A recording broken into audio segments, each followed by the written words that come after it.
This is Singapore. In Sanskrit, it means Lion City, and it is the perfect name for this island city-state that throughout its history has fought for its place in the world.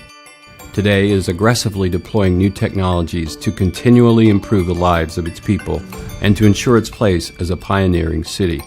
However, that was not always the case. In 1965, Singapore became an independent nation. Much of the country was poor, there was little clean water, and many families lived in shanties. The first Prime Minister, Lee Kuan Yew, drove economic development with high-rise housing and clean water. He had a legendary insistence on excellence. This was a mud flat, swamp. Today, this is a modern city. 10 years from now, this will be a metropolis.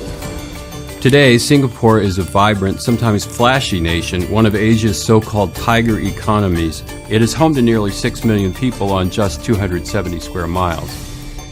It is but a tiny country, but its size doesn't diminish its place in the world. Smart city technology could be the difference in Singapore's future.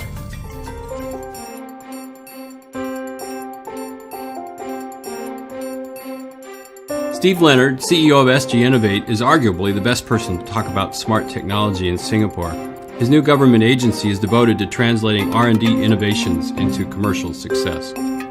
What is it that makes this such an attractive tech place, and what is it that allows them to talk about smart nation as opposed to smart city? Well, a couple of quick things. Smart city for us is a great adventure that we see a lot of different places pursuing, but it's just that. It's a city. It's a more local adventure. Now, admittedly, we're a city and a nation together, but we're trying to do something ambitious and holistic. So every part of Singapore, the health, the transport, the energy, everything that goes into the nation, we're trying to be involved with under this banner of Smart Nation. And that means, how do we use information more effectively? How do we tackle some really tough problems around aging population, urban density? So a lot of cities are working on things, but we believe they're working on them more narrowly defined. And we're trying to do something more broad. What are you doing with the urban density thing? I think you can maybe hit the highlights. Sure. Urban density is something that affects a lot of different countries and cities around the world. More and more people getting into smaller and smaller spaces. So the implications on transportation, public safety, resource efficiency such as energy supply are really big and difficult challenges. So we're thinking, what's the role of autonomous vehicles? What's the role of a shared infrastructure where you would have more ride sharing, not necessarily in a platform like an Uber or a Lyft, but more that you would have a citizen-led type of platform where everybody's a part of that network or ecosystem. And then what are you doing with the elderly example? Well, we've got a lot of healthcare that we're thinking about. Aging population is a challenge or a reality that almost every country in the world is wrestling with right now. Yeah. We're going to have a tripling of citizens above 65 in the next 15 years. You don't want people to have to go sit in a doctor's office and wait to have a relatively simple scenario such as blood pressure checking for a chronic condition that you need to manage. So if you can do that remotely using technology and still provide care for that person, that would be a great improvement for them and also take strain off the system. So for us, Smart Nation will come to pass. It's just a question of us continuing to push ahead, be comfortable with taking some risk, be comfortable experimenting more than we have sometimes in the past in order to build some amazing things. To get a better perspective on smart medical technology, I met up with Dr. Stephen Tucker, an expat who's lived in Singapore for a decade. The non-Asians. It's hot. I can't even talk now. See, but you're dipping. I'm just pouring. No, I'm barely pouring. It's so good. Well, every time I eat hot food, my head sweats, and so that's why I wear a hat. So my experience reading about Singapore before coming here is that, it's really gone through massive transformations in the last 50 years. And I wonder if a lot of the improvements have been because of technology, certainly water quality and that kind of thing, right? Well, there's infrastructure that's been built. And of course, your opening statement's 100% accurate. There's been transformational change in the 10 years I've been here, and the country just celebrated its 50th anniversary last year. So they've really gone from, developing to developed in just one generation. Knowing what you're interested in dovetails perfectly with some of the ideas of the Smart Nation initiative, where we're putting sensors, they are putting sensors into new homes to monitor the health of elderly shut-ins, elderly widowers and widows. The primary sensor is a MEMS device, a microelectric mechanical sensor. These are what's in a Fitbit. This is what's in every, it's an accelerometer. These accelerometers are pennies. You could sprinkle them across a carpet to see how fast someone moves across the carpet. You could even identify if they're shuffling back and forth, which might be a sign of Parkinson's disease.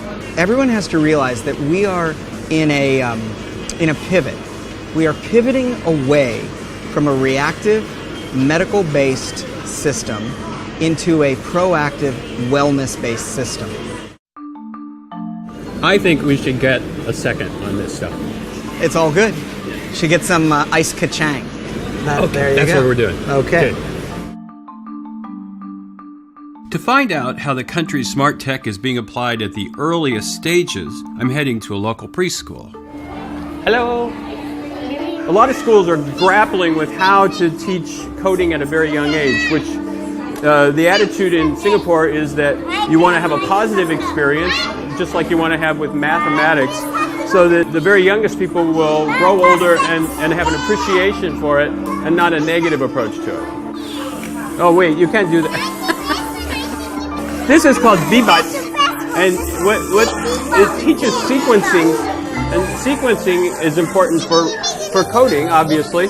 So these students are using this little robot to learn how to sequence.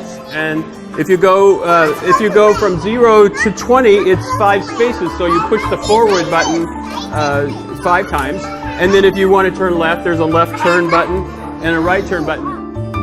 The point of all of this is really to teach coding eventually. There's a very strong integration in this school system between practical concrete skills and coding skills, which are very abstract.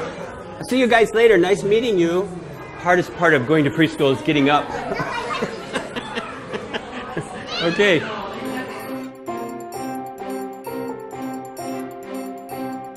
Okay, so the kids here are about 8 years old. They're learning Scratch Junior, which is a junior level programming or coding. So essentially they're learning how to do a coding curriculum from this young age. When they move on to what we use called Scratch, makes it colorful enough, it's easy enough for them to understand what's going on, which in turn would manipulate the characters to move in a certain way. So simple coding knowledge is necessary to make this work. At the end of one, I'll say curriculum course period, we'll actually use a group environment or pair work to give them a simple project. So the last project that we gave them was global warming. So come up with some sort of theme, how to save water, how to not do littering. Yes, it's quite a big, I'll say it's quite a big theme. Why not go for the really big topics? Okay, yeah, okay.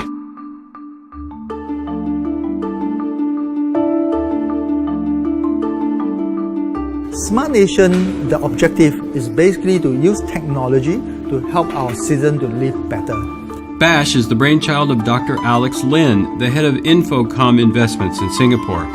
It stands for Building Amazing Startups Here, an incubator to foster tech talent. So we go around the world to recruit startups to come here, and then we provide them with mentorship to help them to build the minimum viable products and ultimately teach them how to present to investors, raise the money, and then begin to build and incubate, become a viable company. The BASH is created as a space for acceleration, and we noticed that the success rate for the startup, if the team is very diverse, that means there's a mixed gender, mixed nationality, mixed background, and they will be a lot more successful.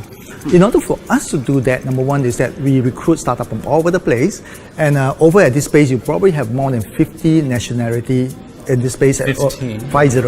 Oh, 50. 50, okay, out of about 200 over people down here. By putting acceleration ahead of building a product, we increase the success rate to about 40%. 40%. 40%. So that increased tremendously. This is a Singapore idea, your idea. Well, this is basically tried and tested for most of the market. Eventually, everybody will realize that.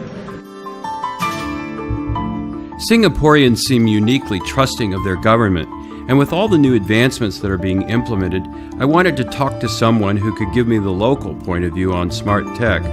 So I'm going to meet up with Sarah Pereira, who has worked with the government of Singapore and has lived here all of her life. I don't think most people outside of the industry know what Smart Nation means, but I think they have a good idea of the way of where Singapore is going from a technology perspective. You know, because the government's been pretty good about educating like kids on why this stuff is interesting and important and sort of engaging them. You know, so. Have you seen any big significant changes in your attitudes about technology? You know, I think that the thing about technology and the way it's been deployed is it's been so gradual that you almost don't notice. When I went to university, I was gone for 4 years and I didn't come back very often. And when I came back, I actually got lost going home, you know, to a place where I had lived my entire life. Well, the roads had changed, the landmarks had changed.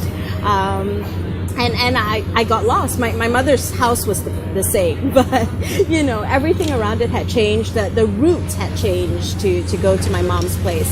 And I think, you know, that's kind of the essence of what it is like to be Singaporean. Like, you know, your landscape changes all around you all the time. After a week in Singapore, I've learned that the government is taking a comprehensive approach to smart technology to improve the lives of its citizens. And after talking with government officials, locals, and expats living on this small island, it's clear that Singaporeans expect a lot from the technology within their city. But with a government that is tackling the problems of urban density, water quality, and healthcare with relatively few regulatory hurdles, the people here seem willing to make sacrifices for a better quality of life. And while that might not easily translate to other major cities, Singapore has tech ideas that could and should be replicated around the world.